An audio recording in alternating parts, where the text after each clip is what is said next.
ತುಳಸಿ ನಮ್ಮ ಜೀವನಮಾನದಲ್ಲಿ ಅನೇಕ ರೋಗ ರುಜಿನಗಳನ್ನು ತಡೆಯುವಂಥ ಶಕ್ತಿಯುತವಾದಂತಹ ವನಸ್ಪತಿ ಮತ್ತು ನಿತ್ಯ ಪೂಜೆಗಳು ತಾಯಿ ಅಂತಲೇ ಹೇಳಬಹುದು. ಕಾರಣ ಯಾವಾಗೆಲ್ಲ ಮಗುವಿಗೆ ಕಷ್ಟಗಳು ಬರ್ತದೆ, ಆವಾಗ ತಾಯಿ ಆದವಳು ಹೇಗೆ ಬಂದು ಮಗುವನ್ನು ಸಂರಕ್ಷಿಸ್ತಾಳೋ ಹಾಗೆಯೇ ನಮ್ಮ ಶರೀರದ ಅನೇಕ ತೊಂದರೆಗಳು ಆ್ಯಂಟಿ ಫಂಗಲ್ ಆಗಿ, ಆ್ಯಂಟಿ ಬ್ಯಾಕ್ಟೀರಿಯಲ್ ಆಗಿ, ಆ್ಯಂಟಿ ವೈರಲ್ ಆಗಿ ಇವೆಲ್ಲದಕ್ಕೂ ಔಷಧಿ ಸ್ವರೂಪಳಾದಂತಹ ತುಳಸಿ.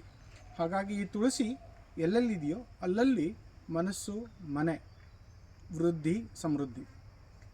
ಯಾವ ಮನೆಯ ಎದುರುಗಡೆ ಇರುವ ತುಳಸಿ ಸಮೃದ್ಧವಾಗಿದೆ, ಅದರರ್ಥ ಮನೆಯಲ್ಲಿ ಸಂಬಂಧಗಳು ಸಮೃದ್ಧಿಯಾಗಿದೆ, ಗಟ್ಟಿಯಾಗಿದೆ. ಯಾರ ಮನೆಯ ಮುಂದಿನ ತುಳಸಿ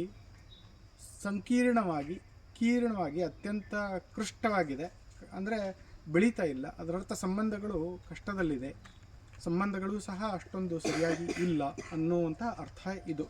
ಹಾಗಾಗಿ ತುಳಸಿಯನ್ನು ನಾವು ಸರಿಯಾಗಿ ಪೋಷಣೆ, ನಿತ್ಯವೂ ನೀರು, ಅದಕ್ಕೆ ಬೇಕಾಗುವಂಥ ಗೊಬ್ಬರಗಳು ಇವುಗಳ ಪೋಷಣೆಗಳನ್ನು ಕೊಟ್ಟಿದ್ದಾದರೆ ನಮ್ಮ ಮನೆಗಳು ಸಹ ವೃದ್ಧಿಯಲ್ಲಿ ಆಗ್ತದೆ. ಹಾಗಾಗಿ ತುಳಸಿ ಮಹತ್ವಗಳು. ನಮ್ಮ ಸನಾತನ ಪರಂಪರೆಯಲ್ಲಿ ತುಳಸಿಗೆ ಅತ್ಯಂತ ಮಹತ್ವದ ಸ್ಥಾನ ಕೊಟ್ಟು ನಮ್ಮ ಹಿರಿಯರು ತುಳಸಿಯನ್ನು ಸಂರಕ್ಷಿಸಿಕೊಂಡು ಬಂದಿದ್ದಾರೆ. ಕಾರಣ ಇದರಲ್ಲಿ 18 ಔಷಧೀಯ ಗುಣಗಳಿದೆ. ಹಾಗಾಗಿ ಇವುಗಳ ನಿತ್ಯ ಉಪಯೋಗಕ್ಕೆ ನಾವು ತುಳಸಿಯನ್ನು ಹೇಳ್ತೀವಿ. ಏಕಾದಶಿಯ ತಿಥಿಯಂದು ತುಳಸಿಯನ್ನು ನಾವು ಎತ್ತೋದಿಲ್ಲ, ಏಕಾದಶಿ ಮಾತ್ರ ತಗೋಬೋದು. ದ್ವಾದಶಿಗೆ ನಾವು ಈ ತುಳಸಿಯನ್ನು ತಗೊಳ್ಳೋದಿಲ್ಲ, ಕೀಳೋದಿಲ್ಲ.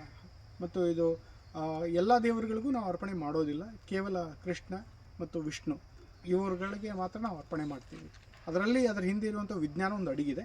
ತುಳಸಿಯ ಹಿಂದಿರುವಂತಹ ವಿಜ್ಞಾನ ಭಾಳ ಸುಂದರವಾಗಿದೆ. ಅದಕ್ಕೆ ಇನ್ನೊಂದು ವಿಡಿಯೋ ಮಾಡಿ ನಿಮ್ಮ ಮುಂದೆ ಬರ್ತೀನಿ. ಧನ್ಯವಾದ. ಅಮಿತ್ ಕುಲಕರ್ಣಿ. ನಮಸ್ಕಾರ.